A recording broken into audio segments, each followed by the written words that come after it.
mnaopewa maagizo kutoka juu, maagizo kutoka juu ambayo hayafuati sheria.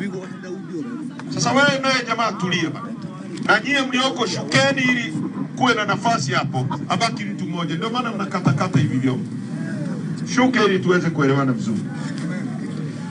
Wangu askari na wale wengine wa vyombo vya usalama mnaonisikiliza, fuateni sheria. Sisi hatuwachukii wala hatuna hasira mbaya na nyie, kwa sababu bila nyie, na leo asubuhi nimesema kwamba askari kwenye nchi nyingine wanaheshimika sana, wanaitwa men in uniform kwa sababu wanatenda haki. Na sisi tunaelewa nchi tutashinda, hata mfanye nini, hata mbane mnafanyaje, hii imeondoka hii. Na sisi hata askari wengine sisi Zimbabwe tutawatumieni nyie. Kwanza mna hali mbaya,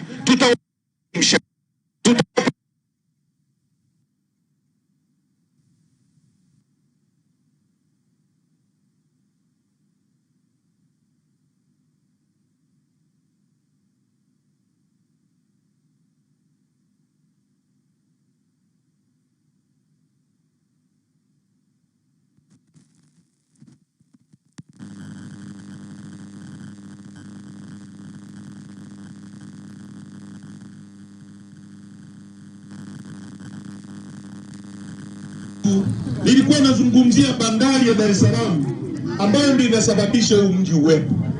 Kwa leo mzigo wote unaotoka Zambia unapita hapa, na mzigo ambao Zambia wananunua kutoka nje ya nchi, wakinunua greda, wakinunua trekta, wakinunua magari, wakinunua nguo, wakinunua TV, wakinunua hapa Afrika. Kwa hiyo vinapita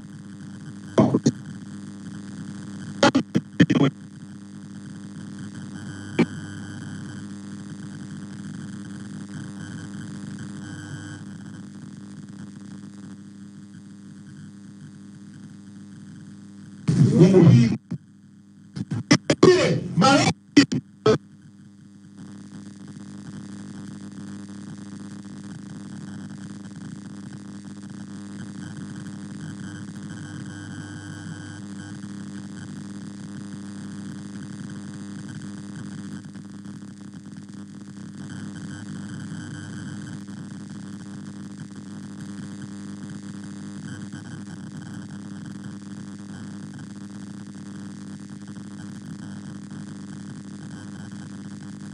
kwa makini.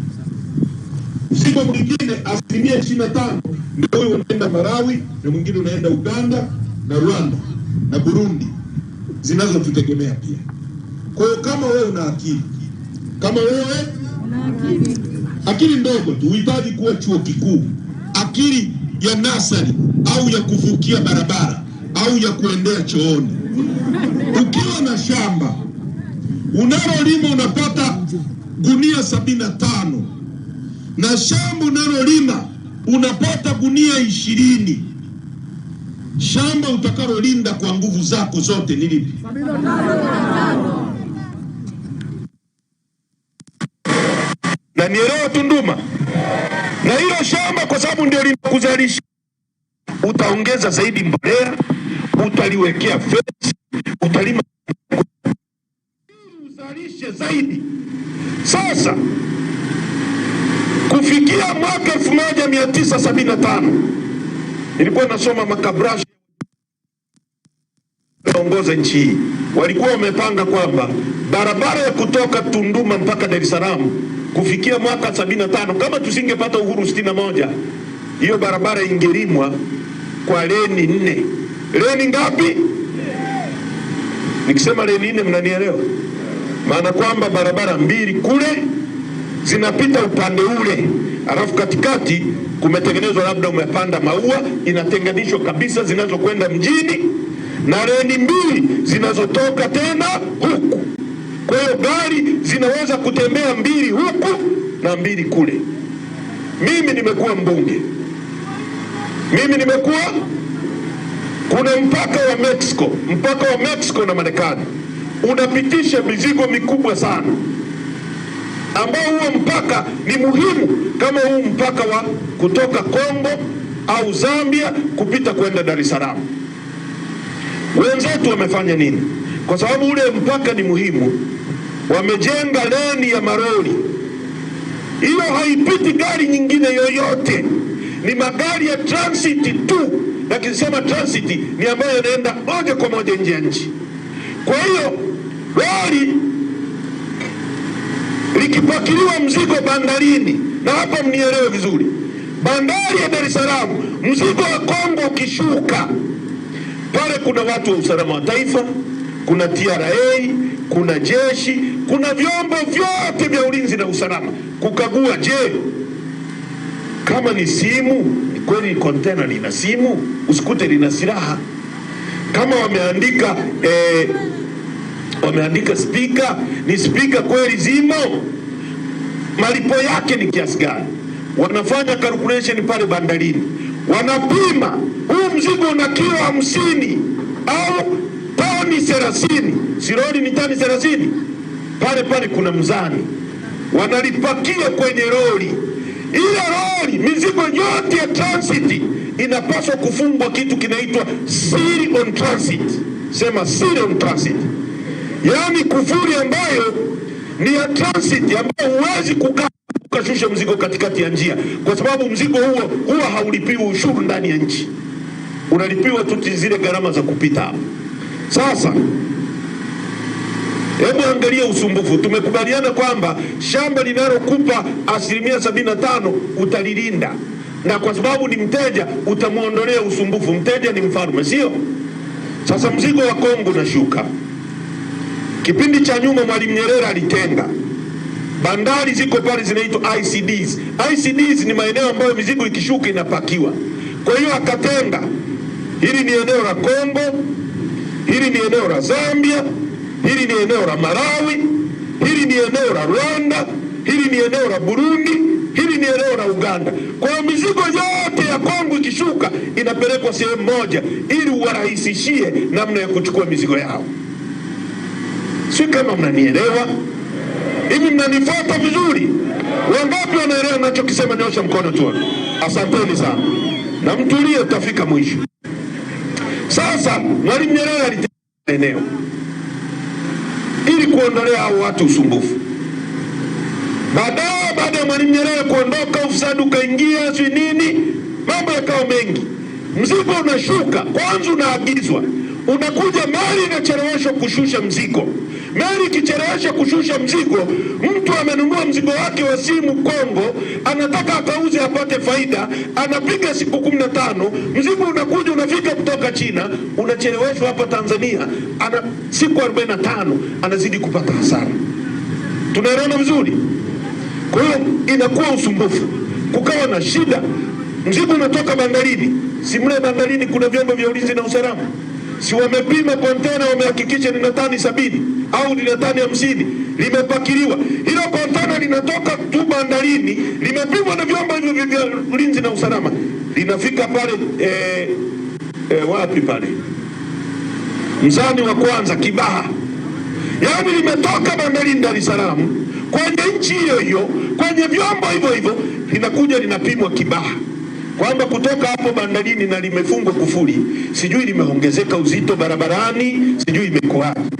Likitoka Kibaha likifika Vigwaza mzani, na hapo kuna maforeni, mtu anakaa siku nzima. Likitoka Vigwaza kabla ya Morogoro, Chalinze pale mzani. Likitoka Chalinze mbele kidogo ya Chalinze kabla ya Morogoro mjini mzani. Likitoka Morogoro mjini likivuka Mikumi mzani, mpaka gari inakuja kufika Tunduma mizani sio 30 njiani. Kwa hiyo mtu anachukua siku 3 anahangaika na mizani. Mteja wako anayehitaji akauze mzigo kwa haraka, inakuja hapa Tunduma. Kule TRA makaratasi yamefanyika, kila kitu kimefanyika, clearance imefanyika, malori yanapanga. Nimeona sasa mmevumbua, yanaanza kuanzia kule tunaita wapi, Mpemba. Foreni ya malori yanayokwenda foreni, yanayorudi foreni. Mtu anakaa siku 4, 5, 6 anateseka. Huyo mteja akipata alternative, akipata mbadala, atapita kwako hapa, atapita kwako hapa. Na ukimpoteza mteja anayekuletea 75%, utalisha nini watu wako? Kwa sababu hiyo bandari ndio tunategemea kukusanya mishahara, kukusanya fedha. Hilo la kwanza. Tuje kwenye barabara. Hii barabara ambayo unategemea ni kuletea pesa kuijenga kutoka Dar es Salaam mpaka Tunduma kilomita 1,000 imekuwa kesi. Yaani ni uenda wazimu kwamba bwana askari, ili ukiwa na ng'ombe anayekupa maziwa, unaweza kuacha kumlisha halafu unataka kumkamua? Atatoa maziwa? Atatoa maziwa? Ng'ombe anayekupa maziwa unamlisha, sio? Hiyo barabara kwa mtu mwenye akili ilipaswa ijengwe. Mwaka huu wamepitisha kitu kinaitwa budget. Kwenye hiyo budget wametenga shilingi trilioni 1 shilingi kwa ajili ya safari za viongozi. Hebu fikiria watu, tukisema ni wajinga tunakosea nini sasa? Kuna akili humo? Alafu tukisema tunasema tunawatukana. Tumetukana nini sasa? Tunasema ukweli kwamba hawana uwezo, wanaharibu nchi. Uongo kweli? Unatenga trilioni 1 kwa ajili ya safari za viongozi kwenye nchi maskini hii. Trilioni 1 bwana afande ni bilioni 1,000. Sasa bilioni si kama mnaifahamu, nitawafundisheni. Na wewe afande chukua shule hapa. Iko hivi, Tunduma peoples, bilioni 1 ambayo kwenye trilioni ziko 1,000. Hiyo bilioni yenyewe ni milioni 1,000. Yaani bilioni 1 ni uhesabu shilingi 1, 2, 3 ziwe laki, laki 1, 2, 3 ziwe milioni, milioni 1, 2, 3, 4, 5 ziwe 10, 10, 20, 30, 40, 50, 100, 100, 200, 300, 400, 500, 1,000. Hiyo ndio bilioni. Sasa hiyo bilioni ziko kwenye trilioni 1, 1,000. Yaani Tunduma, nisikilize, nchi kwa mwezi, yaani tunaita wage bill, ni kama bilioni 500 na kitu. Kwa hiyo trilioni 1 unaweza kulipa askari wote wa umma, si wanajeshi wote, kila unalipa miezi 2. Yaani hiyo trilioni 1 unaweza kumgawia kila Mtanzania ambayo tuko milioni 65, kila mtu apate shilingi 14,500. Mnanielewa vizuri? Hiyo ndio trilioni. Sasa hiyo trilioni 1 inaweza kujenga barabara ya kutoka Dar es Salaam mpaka Tunduma kwa kiwango cha barabara za Marekani. Kwa sababu kilomita 1 ya barabara ni bilioni 1. Sasa trilioni 1 ni bilioni 1,000. Kwa hiyo unaweza kujenga barabara kilomita 1,000. Sasa hii barabara haijengwi ambayo tunategemea. Nimetoka ukianzia Ubaruku kuja huku unaweza kulia pale Igawa. Yaani barabara imewekewa viraka, kama ni nguo ni kiraka cha buluu, chekundu, cheusi. Yaani huelewi. Sasa umekuja hapa barabara imechimbika, malori ya watu yanadondoka pale Mlima Nyoka. Kila siku ajali zinapatikana kwa sababu ule mlima umekaa vibaya, ni pembamba na lori haziwezi kupishana vizuri. Alafu eti kuna viongozi wanajiita wa dini, wanaitwa wanahonga, eti wanaenda kuombea pale eti ajali zisitokee. Mmerogwa, mna akili timamu? Yaani ni sawa eti unalamba sumu alafu unaomba usife. Yaani ile barabara ni mbovu, itaangusha tu magari. Ukitaka ajali zikome pale, panua ile barabara, punguza ule mlima, ajali zimekwisha. Tunaelewana vizuri? Ajali za magari kugongana, Ulaya magari ya gongani, kwa sababu gari zinazokwenda huku zinapita kule, zinazorudi huku zinapita huku. Hakuna gari kugongana. Hapa kila siku tunaona magari yanagongana uso kwa uso. Sasa ndugu zangu, kutokana na usumbufu wote huo nilioueleza, dunia imeanza kuchukua hatua, na hatua ambayo itakuwa hasi kwetu. Na hapa mnisikilize, na watu wa Tunduma, kuna balaa linakuja. Iko hivi, Marekani na Uingereza wamewekeza dola za Kimarekani bilioni 2.4 ambayo ni trilioni 5. Wanajenga reli kutoka bandari ya Robito Angola mpaka Zambia, Lusaka na Kaplimposhi. Sasa ukitoka Lusaka Zambia mpaka Dar es Salaam ni kilomita 1740. Sawa sawa? Yaani ukitoka Kaplimposhi mpaka Dar es Salaam kilomita 1740. Ukitoka Lusaka mpaka Robito ni kilomita 1642. Kwa hiyo kuna added advantage. Sema added advantage. Maana yake nini kwa Kiswahili? Hebu nieleze kwa haraka. Ni faida ya nyongeza kwamba kutoka kule Robito mpaka Lusaka kuna pungufu ya kilomita 100. Sasa kilomita 100 ni mwendo wa kutoka hapa mpaka Mbeya mjini. Sasa kama wanaenda kujenga hiyo bandari, ina maana wanaanza sasa mzigo wote wa Zambia uanze kufikiria kupita Robito. Kuna bandari nyingine inaitwa Beira, iko Msumbiji. Kutoka Beira mpaka Lusaka ni kilomita 1050. Uingereza wanawekeza pale barabara ya reli 4 kutoka Beira mpaka Lusaka. Sasa kwa ujinga huu unaoendelea kwenye nchi hii, nani atakuja kupitisha mzigo wake? Na wauliza, nani atakuja kupitisha mzigo wake? Wamekadiria maximum kwa kiwango cha juu, mzigo kutoka Robito mpaka Lusaka utatumia masaa 60. Masaa mangapi? Na mzigo kupita kwetu huku unachukua mpaka siku 45. Nani atakuja kupitisha kwenye siku 45 aache kupitisha masaa 60? Tukisema hao viongozi wanataka kupeleka nchi ilikokuwa Zimbabwe, tunadanganya, tunasema ukweli?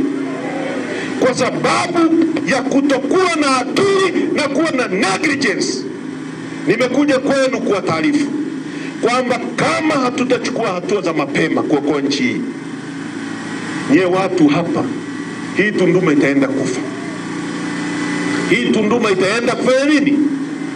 Mahoteli yote yanayotegemea wageni, roji zote zinazotegemea wageni, nyumba za kulala zinazotegemea wageni, maisha yanayotegemea maroli yanakwenda kuwa shida. Hivi inawezekanaje? Kwa mfano, sisi tulibishana sana na Magufuli, vibaya sana, na nyie mnajua.